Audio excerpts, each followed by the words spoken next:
Sa tahimik na mga kalye, isang bihirang tunog na sumasalungat sa kanilang madilim na paligid. Pagdating nila sa bahay, nakita nila ang kanilang ina na naghihintay, isang pagod na babae na walang tigil na nagtatrabaho upang suportahan ang kanyang mga anak. Ang kanilang maliit na kapatid na si Shekla ay nakakapit sa sari ng kanilang ina. "Saan ninyo nakuha ang gatas?" Tanong ng kanilang ina na may pag-aalala, napansin ang bagong puting likido.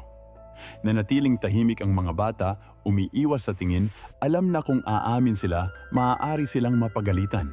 Ngunit ang kanilang ina, na nauunawaan ang kanilang katahimikan, ay hindi na nagtanong pa, alam ang mga paghihirap na kanilang kinakaharap araw-araw. Nang gabing iyon, naghahanda si Gudu na umalis para magtrabaho. Si Saru ay nagpumilit, "Gusto kong sumama sa iyo, Gudu. Pakiusap, isama mo ako." Nag-alinlangan si Gudu, "Masyado ka pang